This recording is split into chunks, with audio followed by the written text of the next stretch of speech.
Boa tarde, tudo bem? Prazer, me chamo Murilo, sou especialista de investimentos aqui na XP e é mais um prazer falar com vocês aqui na live.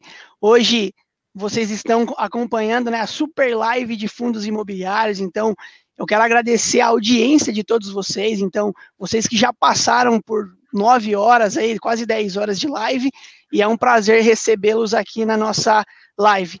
Agora nós vamos ter uma live especial, né, de fundos de desenvolvimento e de galpões, e eu quero apresentar, eu não, né? Vou deixar que eles se apresentem, duas figuras ilustres aqui, Gabriel Martins, da RBR Asset, Guilherme Bueno, também sócio fundador da RBR Asset.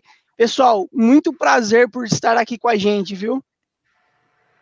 Muito prazer, Murilo. É um prazer aqui participar de mais esse programa de vocês, aí da XP, nosso parceiraço de longa data. O Carrasco estava fazendo agora também, super parceiro, fez um belo discurso. A gente é um grande fã dele e de vocês. Legal. Muito obrigado.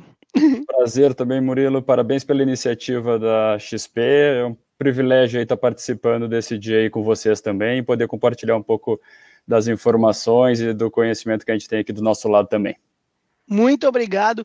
Pessoal, então já para apresentar para a nossa audiência, Guilherme, pode começar fazendo favor, se apresentando, falando um pouco da sua trajetória, da sua história também nesse mercado financeiro e no mundo também de fundos imobiliários.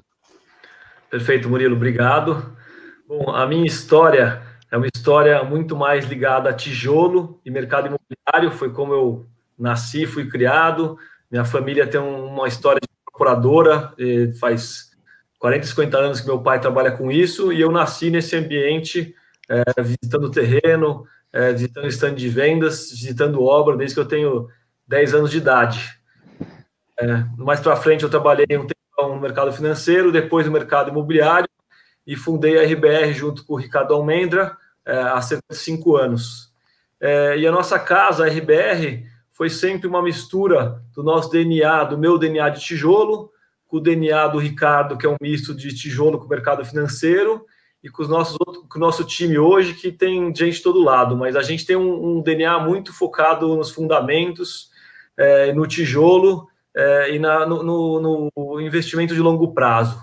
Então, acho que momentos como esse, né, essa crise repentina e muito forte, para a gente são, assim, obviamente é difícil no começo, é difícil se absorver, né, o choque, o soco que você toma, mas depois que você senta na cadeira, consegue respirar aí por alguns dias, você de novo fala, bom, tem que focar, é uma oportunidade, tem muita coisa muito barata, e no médio e longo prazo, naturalmente, o que for bom e tiver valor, vai voltar para o preço correto.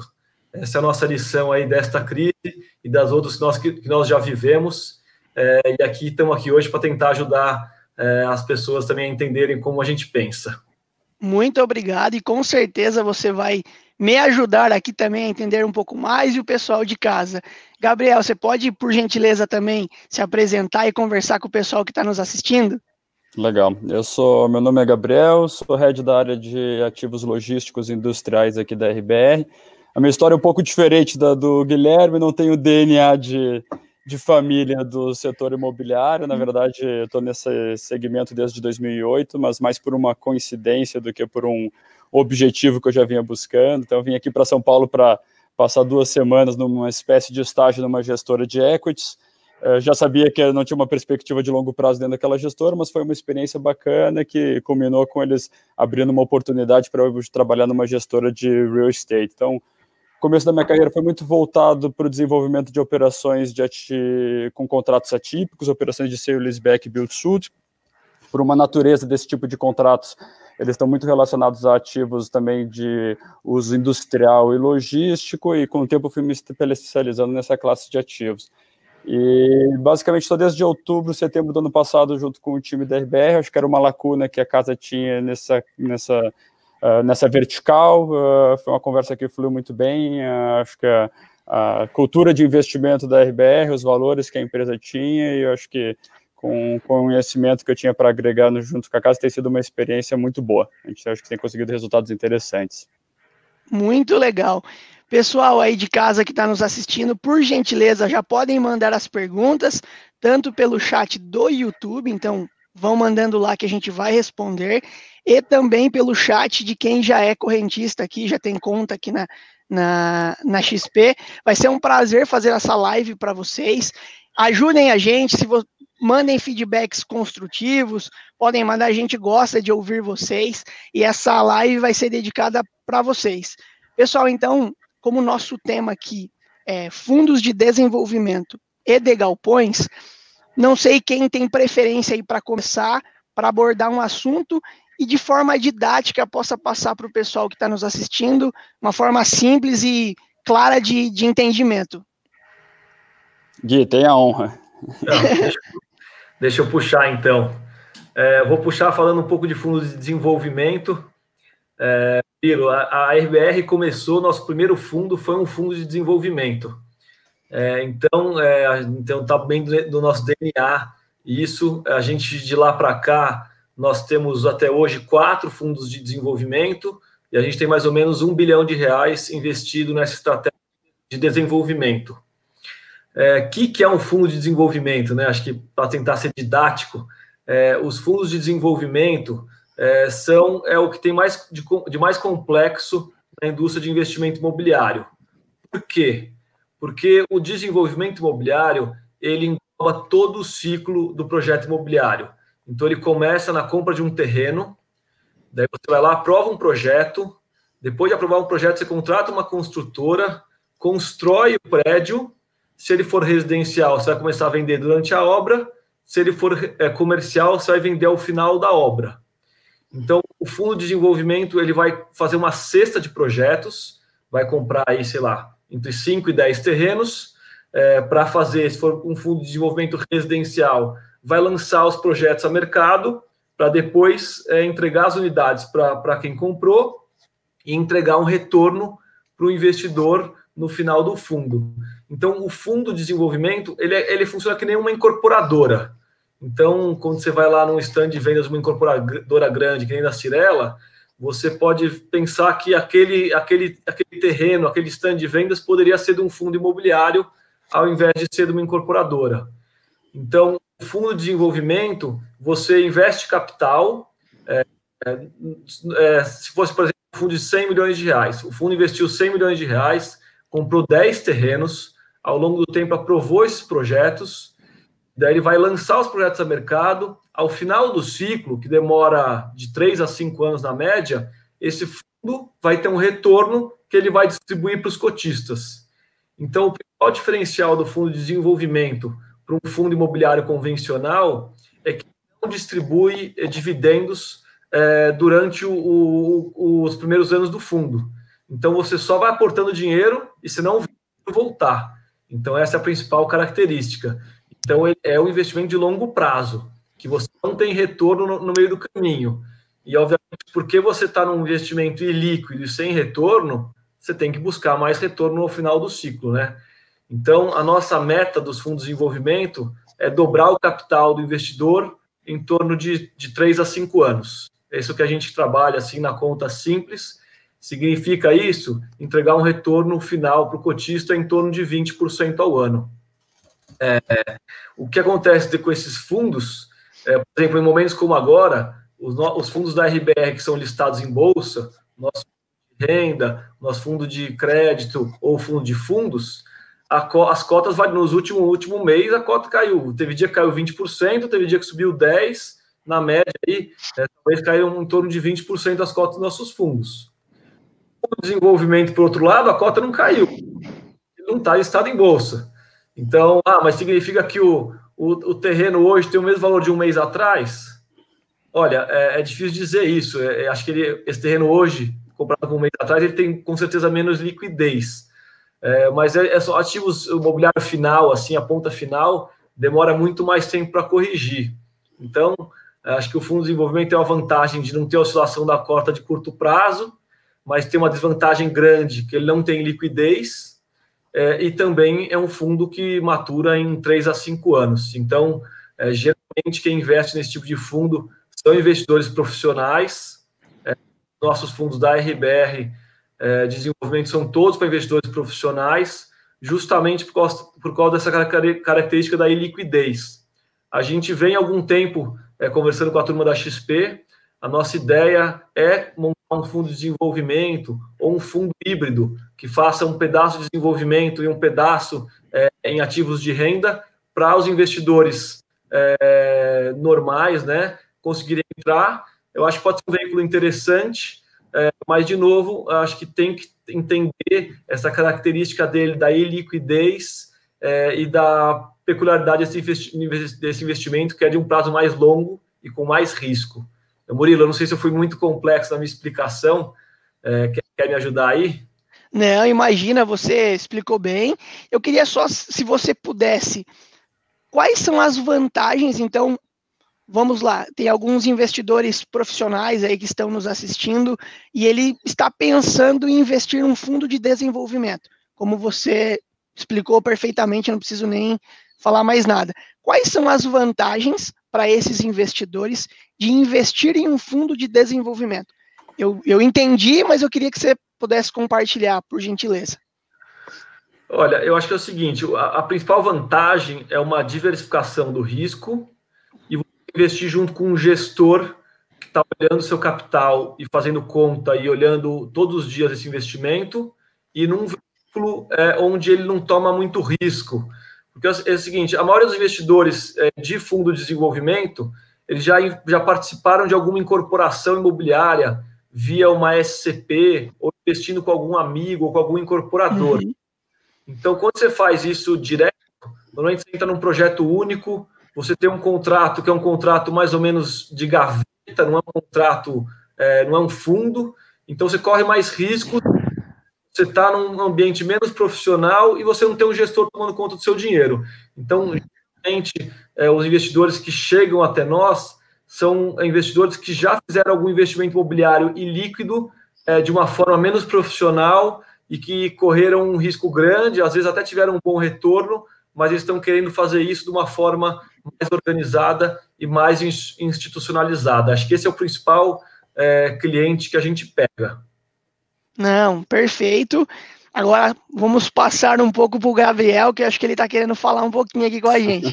Gabriel, então a gente entendeu o que um fundo de investimento, o que ele é, a definição, quais são as vantagens.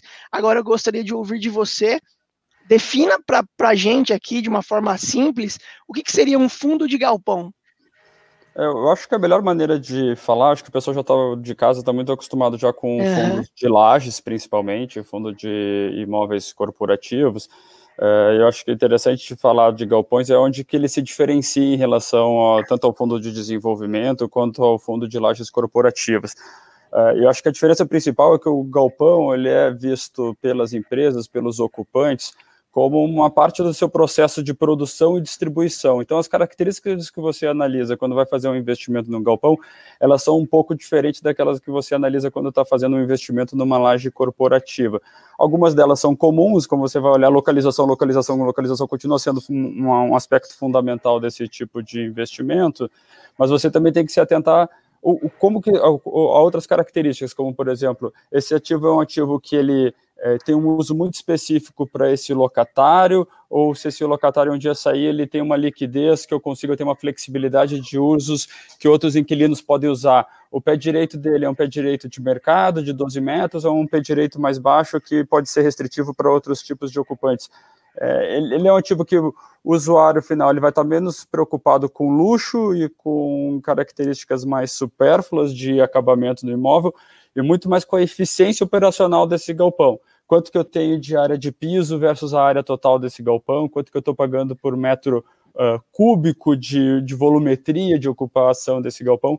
Acho que essas são as características principais assim, que você tem que observar num portfólio. Não adianta você ter um galpão que ele é super bonito, que você olha que ele é maravilhoso para uma pessoa comum, só que para o usuário final ele está preocupado se ele é eficiente do ponto de vista operacional e se eu consigo atender o maior número de empresas possíveis com esse meu ativo. É isso que a gente busca olhar nessa classe de ativos. Muito bom. E eu, como investidor, estou olhando ali para fundo de galpões. Quais são as vantagens de se investir e o que eu tenho como um risco de investir num nicho como esse?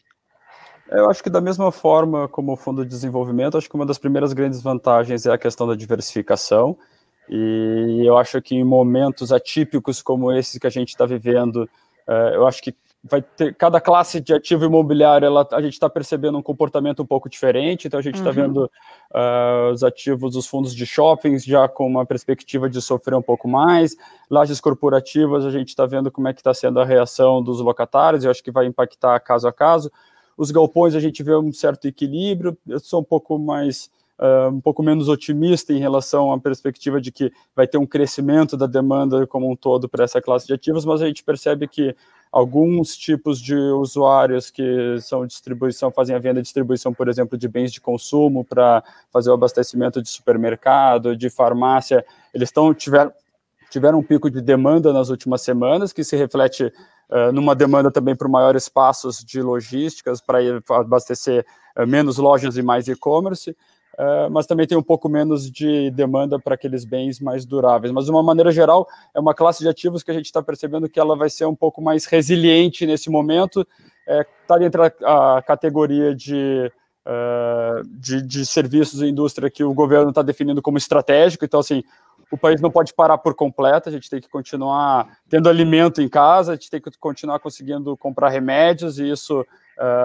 se a gente não parou para imaginar antes, tem que sair de algum lugar, tem que vir da indústria, tem que parar num centro de distribuição, tem que ir da carreta para o VUC, do VUC até o entregador final na nossa casa. Isso tudo faz parte de uma cadeia logística que a gente espera que tenha um pouco mais de resiliência agora nesses momentos. Eu acho que, como característica geral também, eu acho que o portfólio, os locatários de galpões, por eles também fazerem um volume relevante de investimento para ocupação, então ele tem que colocar estanteria, ele tem que colocar sistema, ele tem que contratar um volume significativo de pessoas para operar dentro daquele galpão, são ativos que costumam ter um turnover um pouco mais baixo. Então, assim, o custo de transação, o custo de mudança de um locatário de um galpão para outro, ele envolve uma série de aspectos e de custos que tem que ser pesados na hora dele tomar a decisão. Então, são contratos que muitas vezes têm uma relação de longuíssimo prazo entre o imóvel físico propriamente dito e aquele locatário que está lá ocupando. Excelente. Posso complementar um pouquinho aí? Com certeza, pode sim. Então, meter um pouquinho. Não, é o seguinte, Murilo, a gente, quando analisa, a gente tem um grupo de fundos, então a gente analisa também bastante os fundos de galpão que tem no mercado, e daí o Gabriel faz uma super análise para a gente analisa cada um dos ativos que estão dentro dos fundos logísticos, vai visitar o portfólio deles, e a gente tenta entender sempre o seguinte, eu acho que isso está na característica da RBR. A gente procura muito mais comprar bons ativos no custo certo e comprar bons contratos. Então, acho que os fundos listados de galpão, tem fundos de galpão que pagam um rendimento alto, mas tem contratos que a gente acha arriscado. Então, por exemplo, tem fundos que são fundos logísticos, mas que têm pátios de fábrica, tem atividades industriais nessa carteira. Esse tipo de atividade, além de ser muito mais complexa, se o inquilino tiver um problema, se ele sair, você não tem muito quem colocar no lugar, você numa crise que nem agora, você talvez fique mais na mão do seu locatário do que se tiver um galpão bacana que pode servir para diversos usos. Então, a gente olha muito a questão do contrato e olha muito a questão da resiliência do galpão. Aquele ativo é bom, o terreno é muito bom, é bem localizado, está antes ou depois do pedágio, esse tipo de... O contrato está no preço certo. Então, a gente olha muito o valor do tijolo e a gente faz uma continha do preço de metro quadrado daquele fundo. Esse fundo aqui está custando R$ 2.500 o metro quadrado na média. Tem fundo que pré-crise agora chegou a estar valendo mais de R$ 4.000 o metro quadrado em bolsa de galpão. E quando a gente sabe que para produzir um bom galpão custa em torno de R$ 2.000 o metro quadrado, incluindo o terreno mais a construção. Então a gente olha bastante essas variáveis, o valor do ativo versus o contrato, para tentar ponderar qual que é o melhor portfólio. Não, o contrato, pegando o gancho também, Gui, assim, o contrato ele pode ser, muitas vezes, até um tiro no pé, um bom contrato, porque a gente vê casos de ativos que não são ativos muito específicos, quer dizer que eles podem atender uma série de locatários, mas tem uma característica de alguns fundos que têm portfólios de contratos de build-to-suit, contratos atípicos fechados em 2012, quando a gente ainda vivia um momento interessante da economia, fecharam contratos com bons locatários e sendo bons ativos, só que pegaram um período que a gente viveu ali 14, 15 de inflação de 10% cada ano, mercado imobiliário com os preços caindo, e são imóveis que têm contratos bons, são bons ativos, só que eles estão com um aluguel de metro quadrado na casa dos R$30 o metro quadrado, quando a região está pagando 20. Esses contratos têm mais 1, 2, 3 anos de saldo. Em algum momento vai ter um reequilíbrio desse preço, e aí não adianta você olhar para ter um contrato forte se um dos fundamentos fundamentais, que é pagar o preço certo por aquele ativo, ele não estiver equilibrado também. Concordo. Excelente. Sempre. A gente estava analisando, Murilo, agora durante a crise, tem um fundo específico, como a gente não pode falar o nome aqui, é um fundo, um ativo bom, um monoativo, tem um ativo bom, mas num contrato atípico com uma empresa grande, assim, uma empresa AAA, mas que a gente sabe que é um usuário que maltrata os imóveis, sabe? Então, aquele fundo, acabar o contrato, ele vai não só apertar o locatário para abaixar o preço de aluguel, mas vai precisar de reforma no galpão, porque ele as carretas dele maltratam o pátio, maltratam o galpão. Então a gente olha muito também isso para olhar, será que esse imóvel é resiliente a longo prazo? Quanto vou ter que colocar de capex, de reforma, para eu manter esse inquilino lá depois que acabar o contrato? Então é uma análise, como quem toma a decisão é o diretor de uma empresa grande, uma fábrica, é uma coisa muito... Ele não tem amor nenhum ao imóvel, entendeu? É uma coisa cartesiana, uma planilha, e você tem que estar nas características que ele precisa, no custo que ele precisa, no local que ele precisa. Então, é uma decisão com muito pouco amor na hora deles escolherem qual imóvel que eles vão alugar e por quanto vão alugar. Excelente. Então, foi bem legal aqui ouvir de vocês falando sobre os fundos de desenvolvimento de galpões, as vantagens. Agora eu vou começar passar para vocês algumas perguntas aqui do pessoal. Eu estou até mais devagar, o pessoal está interagindo bastante aqui, e se eu não fizer as perguntas deles, eles vão ficar bravos comigo. Então, deixa eu só ver aqui. Eu vou começar por um conceito um pouco mais básico e entrar depois num cenário um pouco mais macro, e aí vocês levantem as mãos aí para quem quer responder.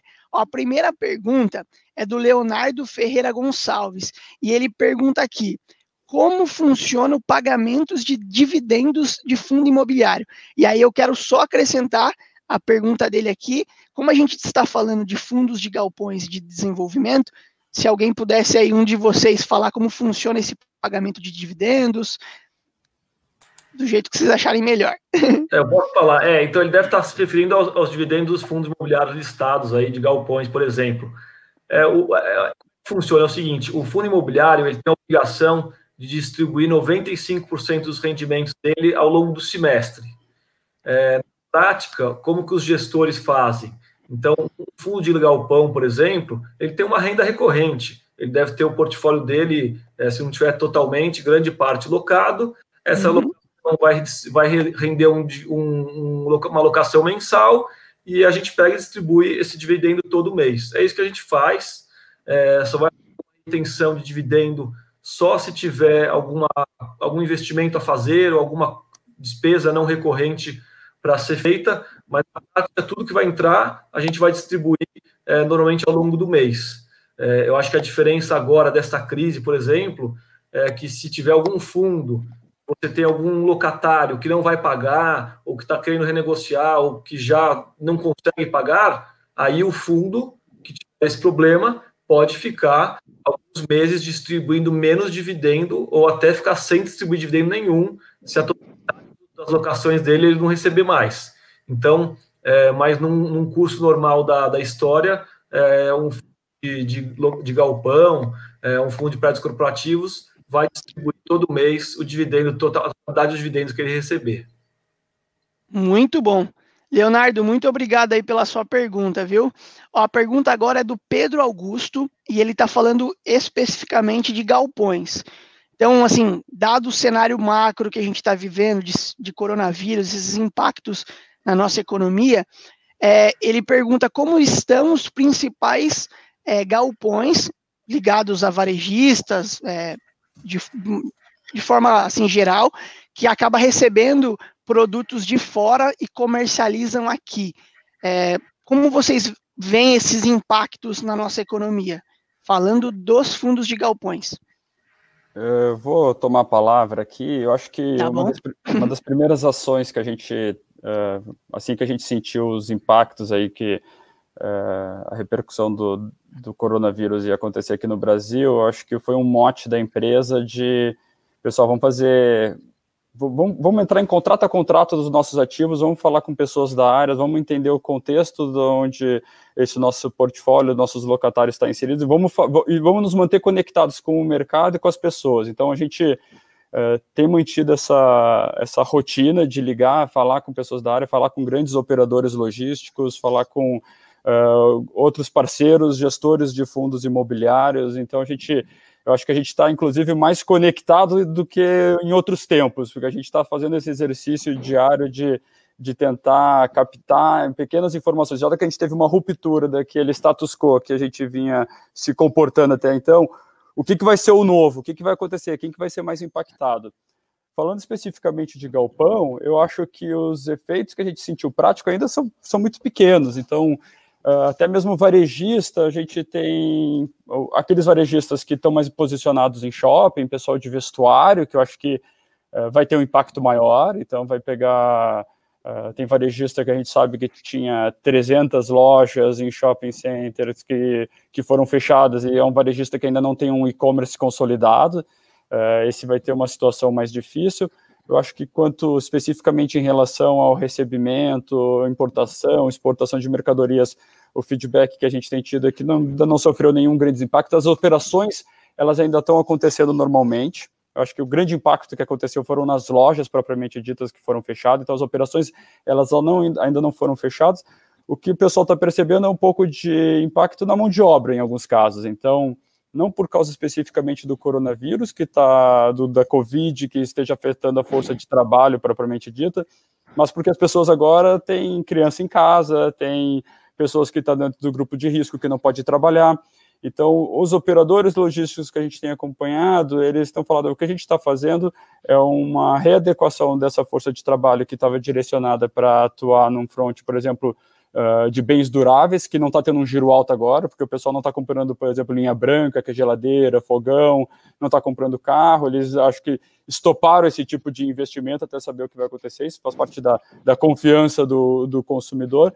Por outro lado, se percebe um aumento da demanda, talvez até um reflexo de uma antecipação de compra em bens de consumo. Então, o varejo de supermercado, de farmácia, o pessoal percebeu um aumento de itens de material de escritório, porque da noite para o dia a gente teve milhões de pessoas montando home offices em casa, então isso também refletiu num aumento dessa demanda e teve uma realocação dessa força. Então, eu acho que está tendo, acho que o Carrasco falou na apresentação anterior, e eu reforço aqui a nossa opinião, é que tem gente sim que vai passar por um momento de dificuldade, mas já está vindo demandas que elas não são compatíveis com o nível de eventual dificuldade que essas empresas estão passando. Então, o pessoal está usando muitas vezes a justificativa do coronavírus para pedir prorrogação de aluguel, prorrogação de coisas, sendo que a operação ainda está acontecendo normalmente. Então, o feedback, de maneira geral, que a gente tem, as operações de logísticas e distribuição,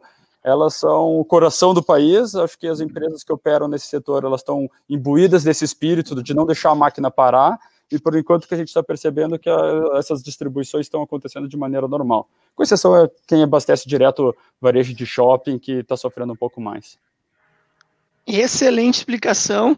Pedro, espero que a gente não, né? O Gabriel tenha respondido a sua pergunta. Eu vou pegar mais uma pergunta aqui também. Vamos lá. É que tem bastante gente perguntando, que legal.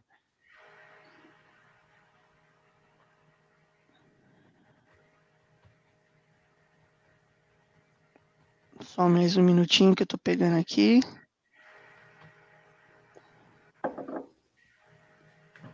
Bastante gente. Puxa alguma coisa boa aí para nós. Vamos lá.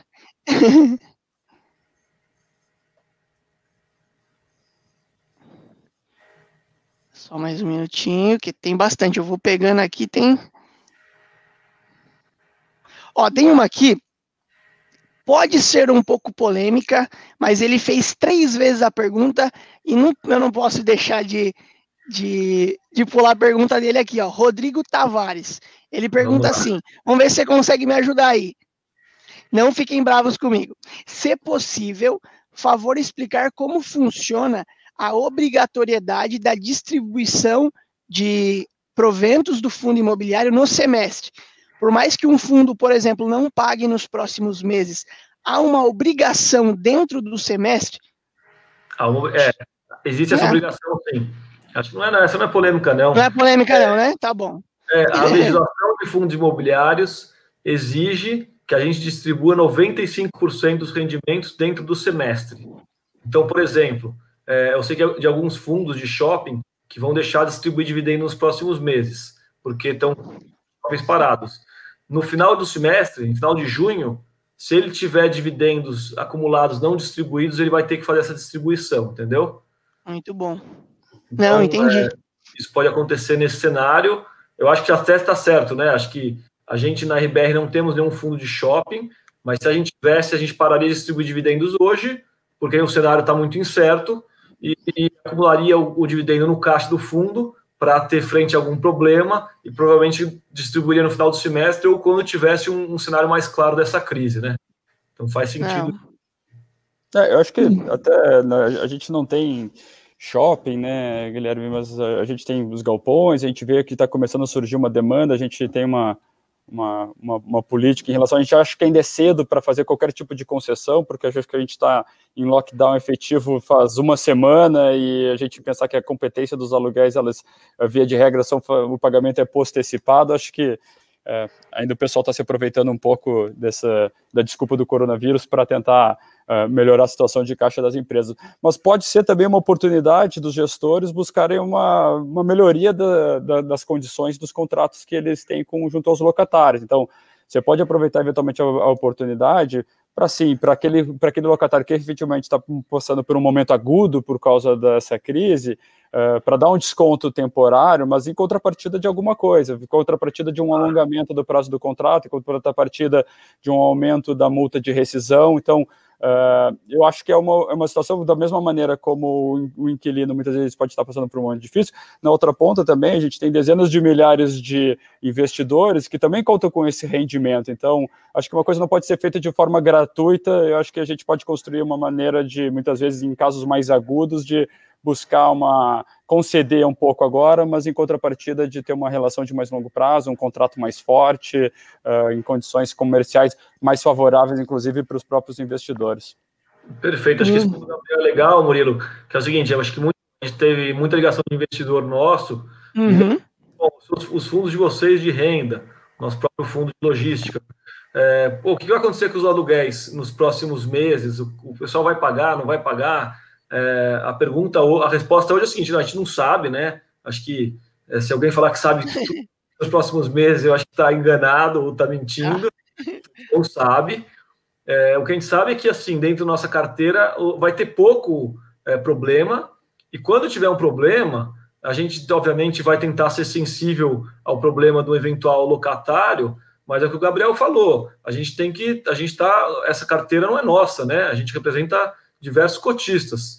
A gente tem que usar isso, tá bom, se for para renegociar alguma coisa, o Gabriel falou, tá bom, tem que melhorar o contrato, vai aumentar a multa no futuro, vai aumentar o prazo do contrato, esse desconto que a gente vai dar, eventualmente daria agora, vai ter que voltar em algum momento, então não vai ser uma concessão, tudo bem, daqui eu te dou esse desconto e fica por isso mesmo. A gente tem que, nosso objetivo, nosso dever fiduciário como gestor é cuidar do dinheiro do... E se algum inquilino, por algum momento dessa crise, tiver algum problema, a gente tem que entender, sentar com ele e vai tentar negociar uma saída que seja boa para os dois lados, né? E aí eu acho que, complementando um pouco, eu acho que, de novo, um investimento feito com bons fundamentos, ele torna a posição do gestor um pouco mais forte nessa hora. Então, você saber que você tem um bom ativo e que, eventualmente, se chegar ao ponto do inquilino tiver que sair e desocupar aquele imóvel, você está numa postura confortável de que, olha, eu posso ficar com uma carência no curto prazo, mas no longo prazo eu tenho a segurança de que eu vou ocupar, eventualmente eu vou ocupar até em condições mais favoráveis, porque quando eu fiz aquele investimento, eu observei de maneira bastante didática os meus fundamentos, e eu sei que eu paguei por aquele imóvel um preço muito parecido com o custo de reposição, que ele estava alocado a um preço equivalente ou abaixo do preço de mercado, e que eu posso repor isso de maneira gradual e saudável para o fundo imobiliário. Esse é um pouco bastante do nosso DNA, Murilo. Se olhar para a gente, assim, a gente for comprar os galpões que a gente comprou recentemente, a gente olhou muito para isso, entendeu? Muito mais importante é o preço do metro quadrado que a gente está pagando e o preço do metro quadrado de locação do que se o yield dele está 8, 9 ou 10. A gente prefere comprar um galpão com yield de 8, alugado no preço certo e um ativo bom, do que um galpão comprado no yield de 10, mas que ele esteja com um aluguel inflacionado e seja um galpão que, se o inquilino sair, eu não vou conseguir alugar ele nem num yield de 7, entendeu? Então, a gente olha muito para esse fundamento na hora do nosso processo de investimentos. Não, muito bom, excelente. Tem mais uma pergunta aqui, falando um pouco mais sobre o cenário atual, né, de coronavírus. O Danilo pergunta assim, muito obrigado pela pergunta, viu, Danilo? Ele diz assim, a atual crise pode acelerar ou postergar a discussão sobre tributação de dividendos por parte do governo? Essa é a primeira pergunta. Isso pode impactar diretamente a atratividade dos fundos imobiliários? Como vocês veem isso? Olha, isso aí assim, vamos aqui mais polêmica. Ideias, essa, né? É a polêmica? Acho que eu inventi então, né? Essa aqui é a mais... Eu acho o seguinte, eu acho que se fosse dar um palpite agora, eu acho que pode impactar, né? Eu acho que o governo naturalmente agora vai ter que se focar em combater a crise e impostos no curto prazo não parece ser solução, mesmo pelo contrário, colocaria mais lenha nessa crise, entendeu? Então eu acho que se puder acontecer alguma coisa, eu acho que é postergar essa discussão. Mas, de novo, essa questão da tributação imobiliária é uma questão antiga, né, de fundos imobiliários, que, por enquanto, hoje está longe assim, de ter uma coisa a ser efetivada no curto prazo, mas, ao longo do tempo, pode ocorrer. Eu acho que os fundos imobiliários têm uma isenção que é uma isenção importante e que, de fato, fomentaram muito esse mercado no começo, mas o que a gente acha é que os fundos imobiliários, numa indústria, não perderia atrativo no médio prazo, mesmo se viesse uma eventual tributação, que hoje acho que não está no radar de ninguém de curto prazo, entendeu? Não, entendi. Eu, particularmente, gosto bastante de fundos imobiliários, não é porque eu estou aqui com vocês, gosto também da casa, da RBR, e até já pegando esse gancho, quais seriam hoje? Quero investir em fundos imobiliários. Claro, a gente está vendo esse cenário um pouco turbulento, mas eu estou olhando para o longo prazo, sei que as coisas vão melhorar, a gente precisa ter esse otimismo.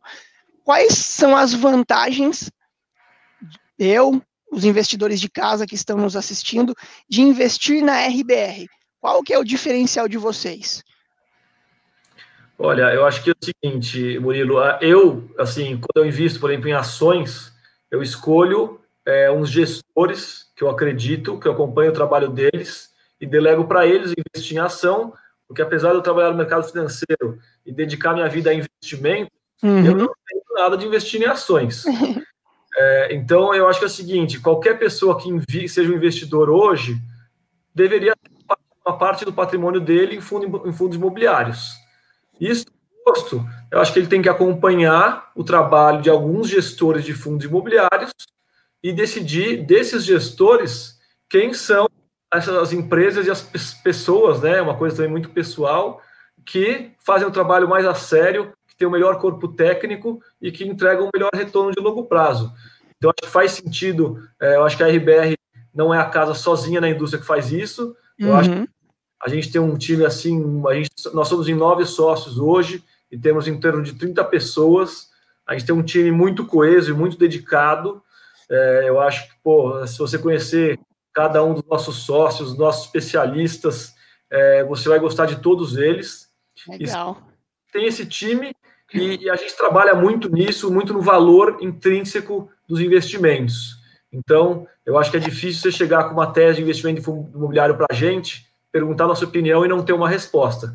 Pode não ser a resposta que você quer ouvir, às vezes pode até não concordar, mas a gente vai ter uma resposta, a gente vai ter feito uma tese fundamentada desse investimento e vai saber por que a gente está comprando aquele fundo, quanto ele vale e quanto que a gente acha que vai valer ele em 2 ou 3 anos. Então, eu acho que é importante o investidor ter isso do gestor dele. Pô, esse cara sabe o que ele está fazendo, ele tem uma tese que defende. Quando um fundo dele vai dar errado ou erra no investimento, você vai lá e pergunta para ele, ele responde uma coisa coerente, por que ele errou, por que ele tomou aquela decisão. Essas crises, acho que são momentos muito bons para você medir a qualidade do gestor. E uma das coisas mais legais que a gente faz, se propõe a fazer, é vir aqui a público, dar a cara, atender todo mundo e explicar como estão indo os nossos investimentos. Excelente. Eu acho legal comentar também, eu acho que o Guilherme, ele é fundador da RBR, então ele inspira isso desde cedo, ele conhece a casa mais do que ninguém, mas eu acho, falando de quem embarcou não faz muito tempo, então eu me juntei ao time no final do ano passado, acho que tem algumas características que são, sim, grandes diferenciais. Primeiro, essa questão de ser um DNA especificamente imobiliário, então acho que esse conhecimento de desenvolvimento, de incorporação que o time agrega, ele diferencia de quem tem um viés muito mais financeiro. Então, isso faz parte, isso ajuda a construir essa essência do DNA. A gente não olha só yield, a gente não olha só retorno na planilha, a gente olha os riscos e os fundamentos efetivamente de um projeto, de um investimento imobiliário. Eu acho que isso é muito interessante. E o foco de ser uma casa imobiliária, mas que tem diferentes verticais, então a gente tem o fundo de desenvolvimento, tem o fundo de properties, tem o crédito, tem o offshore. Eu acho que isso só ajuda a cada uma dessas casinhas tem um conhecimento que complementa nada a outra. Então, quando a gente vai fazer um investimento dentro do property, para fazer uma compra de um ativo de logística, o pessoal de crédito me ajuda a olhar os fundamentos de crédito daquela empresa, o pessoal de desenvolvimento me ajuda a olhar, olha, mas como é que estão as licenças desse imóvel? Ele tem as características construtivas, elas estão todas aprovadas, o AVCB está renovado, ele tem algum tipo, essa região ela se caracteriza por ter algum tipo de problema de solo, de fundação. Como é que no resto do mundo o pessoal olha esse tipo de ativo? Então, cria-se um ambiente de troca de informação, de conhecimento, que faz com que cada um de nós fique muito mais forte nas respectivas áreas também. Isso é muito legal. Acho que é verdade, Gabriel. Isso é sensacional. Uma coisa que a gente olha, Murilo, quando a gente está comprando um galpão, por exemplo. Estão vendendo bem o peixe, hein? Pô, a gente só faz isso, né? Certo, mas vai lá. Desculpa. Mas quando a gente está olhando um galpão, por exemplo, a gente comprou esse portfólio de galpões recentemente. Estamos pagando lá, sei lá, R$ 2.500 um metro quadrado de um galpão. A gente compra terreno, a gente sabe quanto contrata a obra, a gente sabe quanto demora para aprovar. A gente pega e vai lá em volta desse galpão, olha os terrenos disponíveis e fala, bom, se eu fosse construir esse galpão hoje, quanto custaria o terreno, quanto custa a obra, quanto custa tudo, e a gente faz essa análise. Bom, a gente está pagando, sei lá, 5% mais caro o custo de reposição, ou no custo de reposição, mas eu só conseguiria produzir esse galpão daqui a 3 anos e o mercado hoje está muito bom, entendeu? Então, esse tipo de análise fundamentalista, assim, é o nosso core na RBR, realmente o nosso grande diferencial, eu acho. Se perguntar qualquer ativo imobiliário do mercado, a gente tem uma planilhinha aberta de quanto vale ativo nas nossas contas, entendeu? Então a gente faz a gente gosta bastante disso e dá trabalho, né? Mas essa troca ela é prática mesmo, ela não é também só assim, em termos menos objetivos, ela é objetivo. O Bruno Nardo me pegou aqui, que é o gestor do fundo de fundos, ele me pegou no começo do ano, você vai gastar 5 tardes aqui me preenchendo o que é o meu preço-alvo para cada um desses ativos logísticos que estão listados em fundos imobiliários. Então, você tem que ficar lá e argumentar e defender, e ele vai te questionar, e você vai ter que justificar por que você acha que aquilo vale tanto. Então, é uma troca muito rica.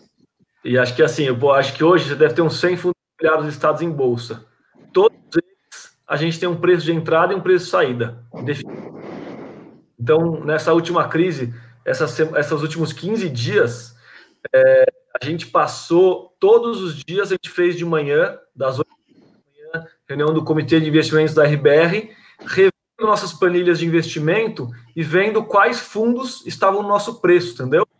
Então, como as cotas estão variando muito, né, 10% para cima, 10% para baixo, a gente foi olhando um a um, ó, esse fundo entrou no nosso ponto de compra, esse também, esse também, esse também.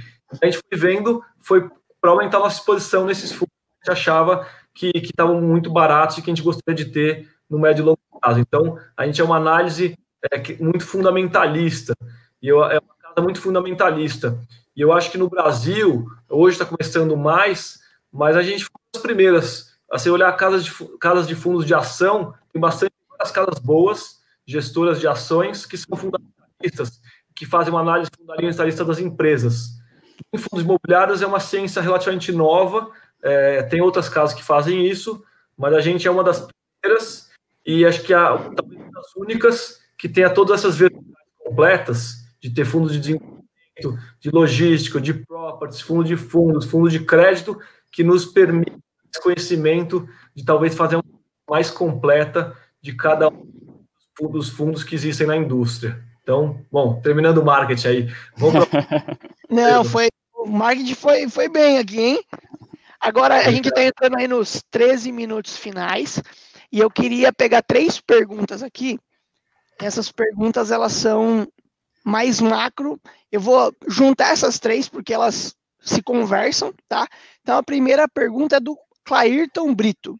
Ele falou assim, ó, boa tarde, esse momento que estamos passando, né, com o coronavírus, Covid-19, seria o momento de comprar fundos imobiliários? Isso é um bom momento para comprar?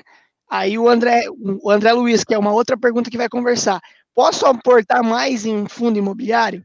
E aí o Lucas vai um pouquinho na contramão, ele fala, os fundos imobiliários, eu acredito que agora, no curto prazo, podem voltar a cair? Então eu vou juntar essas 3 perguntas para vocês. Então, estamos vivendo em momentos turbulentos, coronavírus, né? Então a pergunta é um bom momento de entrar em fundos imobiliários? Vocês acreditam que é? Qual seria o nicho melhor para entrar? E se no curto prazo podem haver novas quedas? Já falei demais, agora é a sua vez. A vez de vocês aí. Bom, deixa eu começar aqui. A pergunta é saber o resumo de tudo, né? Não é uma pergunta fácil de responder, mas eu vou dar a opinião que a gente tem discutido, eu falei nesses comitês de investimento diário que a gente tem feito na RBR, a gente tem se perguntado muito sobre isso, né? Qual que é a nossa cabeça hoje? A gente acredita que é uma hora, sim, boa para se entrar no mercado de fundos imobiliários. Eu acho que esse mercado, nos últimos 2 dias, já subiu bastante, né? Tem fundos que subiram aí mais de 10%, 15% nos últimos 2 dias, mas ainda assim, na média, estão num ponto de entrada bastante bom. O que a gente tem feito na RBR é um pouco do que o Carras falou na última live também. A gente tem comprado aos poucos, entendeu? Porque ninguém vai acertar o ponto de entrada certo. Então, talvez você compre hoje e amanhã caia mais 10%, ou amanhã suba mais 10%. Então, a volatilidade está muito grande. O que você tem que fazer é escolher alguns fundos que você gosta, os fundamentos, e ir comprando aos poucos. Porque o mercado está variando muito com notícias políticas, notícias da China ou dos Estados Unidos, ou daqui do Brasil, políticas que a gente não controla e não sabe o que vai sair amanhã. Então, nessa linha, para você não errar e comprar o pior preço e correr muito risco, minha sugestão é comprar aos poucos, mas, de fato, você investir em fundo imobiliário agora em 2 semanas, devagarzinho, comprando por dia, você provavelmente vai ter um preço médio bom e entrar num custo bom. O que a gente tem focado são fundos de tijolo, principalmente. O que é tijolo? Fundos que têm prédios corporativos na cidade de São Paulo. Esse tem sido o nosso foco principal hoje. Por quê? Porque esses fundos estão num custo bom. Acho que, em geral, a indústria inteira está num preço bom, mas a gente acha que esses fundos tendem a sofrer um pouco menos do que os fundos de shopping, por exemplo, que tem uma incerteza maior de quanto tempo vai durar essa crise do coronavírus. Além disso, a gente tem gostado também de investir em fundos de crédito. Tem vários fundos de CRI com descontos bons com relação ao valor patrimonial. Então, tem alguns fundos legais, grandes, que a gente chegou a comprar, entrar neles com desconto de 25%, 20% sobre o valor patrimonial, que significa isso? É quase como você comprar R$80, de R$100 por R$80. Ah, tudo bem, alguns fundos podem ter algum tipo de crise em algumas operações de crédito, acho que podem.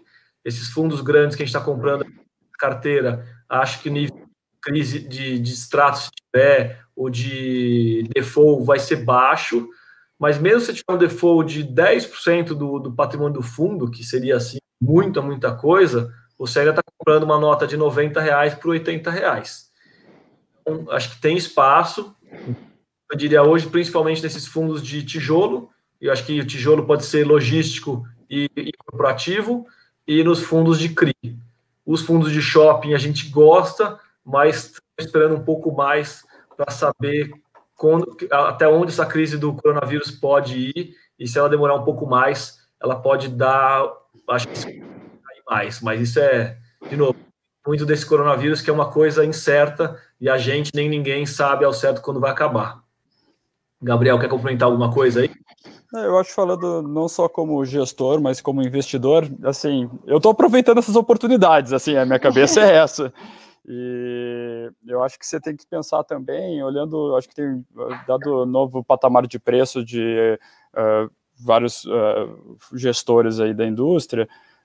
Há um mês e meio atrás você achava esses fundos bons, assim, você está pensando com uma cabeça fundamentalista de longo prazo, eu acho que tem oportunidades interessantes. Você pode ter um pouco mais de altos e baixos, a gente está prevendo um cenário que vai ter uma oscilação, vai ter uma volatilidade muito grande no curto prazo, mas se você está pensando em investir no longo prazo, acho que você não tem que se preocupar tanto com isso.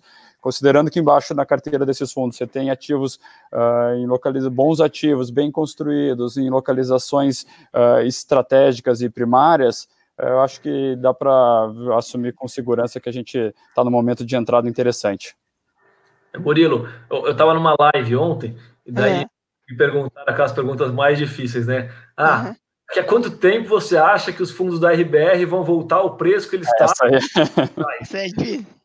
Essa pergunta é a pergunta que não tem resposta, porque há um mês atrás tinham diversos fundos, e nossos inclusive, que estavam negociando com bastante ágio do valor patrimonial, né? Então, eu acho que a gente estava no momento de boom. Agora a gente foi para o outro extremo. Tem vários fundos muito bons negociando com um desconto relevante do valor patrimonial. Então, eu não sei daqui a quanto tempo os fundos vão voltar a estar o preço de um mês atrás. Mas, fatalmente, os fundos que você comprar nos próximos dias ou semanas vão convergir para o valor patrimonial dentro de um prazo, sei lá, de 18 meses, no mínimo, entendeu? Então, se você mirar no longo médio prazo, você não vai errar. E pode ser que aconteça isso tudo muito rápido, né? Essa análise de curto prazo, daí depende aí do cenário macro, da curva de juros, da Bolsa Americana, que são coisas que não são a maior especialidade, acho que de ninguém, não de nós três aqui. Não, verdade, você está certo. Pessoal, infelizmente, gostei bastante aqui de fazer, mas a live já está acabando. Estamos aqui nos minutos finais. Eu quero agradecer a presença de vocês, do Guilherme, do Gabriel. É muito importante essa conexão, tanto para mim, que estou mediando, mas muito também para o pessoal de casa que está nos assistindo. A audiência foi muito boa, muitas perguntas. Espero que a gente, pôde aí responder o máximo que deu, até das perguntas não respondidas, mas do que vocês falaram, com certeza acabou esclarecendo bastante coisa. Eu queria aí, nesses minutos finais, vocês pudessem falar alguma coisa. Até agora um discurso mais motivacional, o pessoal acho que tá esperando, puxa, será que vai passar tudo isso? Você puder fechar aí. A gente, acho que como todo ser humano, a gente também não tem, é um momento que a gente passa por um pouco mais de volatilidade nas nossas emoções também, né? Então, sim, a gente tem dia que acorda um pouco mais otimista, tem dias que a gente vê um pouco mais de notícia mais pessimista. A gente está vendo aqui o terceiro dia de bolsa e de FIX subindo, isso deixa a gente um pouco mais contente, a gente fica um pouco mais com um pouco mais de esperança, mas acho que assim como o mercado vai passar por períodos de volatilidade, eu acho que cada um de nós também vai acordar e dormir com um pouco mais de volatilidade nas nossas emoções. Então, Acho que não vão ser tempos fáceis, eu não quero também, apesar da gente estar com esse otimismo, que eu acho que é um pouco da empolgação de estar falando com um público bacana e com essa iniciativa da XP, eu acho que a gente vai ter sim tempos duros, a gente adaptou o nosso foco de atenção, então se antes a gente estava concentrado exclusivamente em novos negócios, eu acho que agora sim tem um pouco mais de preocupação, ok, onde é que a gente vai caçar risco aqui, onde é que a gente pode se proteger, onde é que a gente pode ainda conseguir algumas boas oportunidades de fazer bons retornos, mas acho que vai ser ainda momentos de muita volatilidade, mas que eu acho que a gente, no longo prazo, assim como a gente olha nossos investimentos no longo prazo, a gente tem que olhar para a nossa vida no longo prazo. Acho que o mundo já passou por diversas crises, acho que essa é mais uma que a gente tem que aprender a tirar lições para sair mais forte de novo. Acho que tem algumas disrupturas que vão acontecer, que a gente está vendo live o tempo inteiro, a gente tem uma nova maneira de se conectar, de compartilhar informação. Eu acho que isso vem para ficar também. Eu acho que é tirar a limonada do limão, né? Muito bom. Fechado. Dá tempo para complementar? Com certeza, dá tempo sim. A gente rouba um pouquinho da turma lá que vai chegar depois. Não, fechado. Só complementando assim, na nossa cabeça da RBR hoje, nos nossos fundos de desenvolvimento, a gente está com uma cabeça agora de segurar um pouco as coisas, né? Porque o mercado líquido dos fundos listados em bolsa acaba corrigindo um pouco mais rápido que o mercado ilíquido de desenvolvimento. Então, a gente está dando uma parada estratégica para ver se vão aparecer mais oportunidades, que elas tendem a aparecer, ter um lag aí, talvez, sei lá, uns 2, 3 meses com relação à bolsa. Então, a gente está de olho em coisas boas e bem localizadas e muito fundamento para a gente ter bons ativos ficando pronto daqui a 2, 3 anos. Essa é para desenvolvimento. Os fundos imobiliários listados, acho que é um pouco do que eu falei, a gente acha em geral que é uma boa hora para comprar, com calma. De novo, vai ter oscilação de curto prazo, médio prazo, todo dia. Tem que tentar ser frio e comprar devagarzinho as coisas que você gosta e fazendo um preço médio, portfólio e fechar o olho, entendeu? Vou comprar pensando daqui a 18 meses eu vou ganhar dinheiro. E se no curto prazo corrigir muito rápido, para cima ou para baixo, se corrigir para baixo, a gente vê se a gente aumenta. Se corrigir para cima, a gente vê se chegou no nosso preço médio, no nosso preço alvo. Se chegar, a gente vende outra coisa. Essa é a nossa cabeça. E eu acho que o investidor tem que ter serenidade. Eu acho que se ele investiu em fundos com bons gestores, ele tem que ter a tranquilidade de acompanhar esse gestor e cobrar para que o gestor está fazendo um bom trabalho. Então, esse é o nosso trabalho. A gente é pago para isso aqui na RBR. Então, o investidor pode nos cobrar, ele pode ter acesso a todas as posições que estão dentro do fundo e saber por que a gente está tomando aquela decisão de investimento e ter a tranquilidade de que vai ter alguém trabalhando para rentabilizar a carteira por ele. Esse é o nosso objetivo na RBR, de dar maior informação para o investidor e ter a tranquilidade de ter alguém sério trabalhando por ele. É isso que a gente tenta fazer todo dia. Sensacional. Muito obrigado mais uma vez, Gabriel, Guilherme, pessoal de casa que está nos assistindo, muito obrigado pela audiência de vocês. Aquele momento agora de pedir a ajuda de vocês. Se vocês gostaram do conteúdo, deixem o like de vocês, comentem, inscrevam no canal da Assessoria Live, é muito importante essa interação, porque tudo que a gente faz aqui é para vocês, para a gente levar conteúdo de qualidade. Então ajude a gente aí, dá um like, compartilha. Não é o pessoal falar, ative o sininho nas notificações, alguma coisa assim, né? Estou aprendendo ainda. Mas muito obrigado aí pela participação de vocês. Agora, a Juliana, que é uma das nossas principais assessoras aqui na XP, vai entrar com o André. E aí as dúvidas vocês já vão mandando para ela lá e ela vai continuar a live, tá bom? Obrigado, viu, Guilherme? Obrigado, Gabriel. Obrigado, gente. Sigam a rbr.asset no Instagram também, por favor. Isso mesmo. Sigam eles lá, compartilhem, fazem tudo o que vocês quiserem, tá bom? Um grande abraço aí para vocês. Valeu, tchau. gente. Obrigado. Tchau.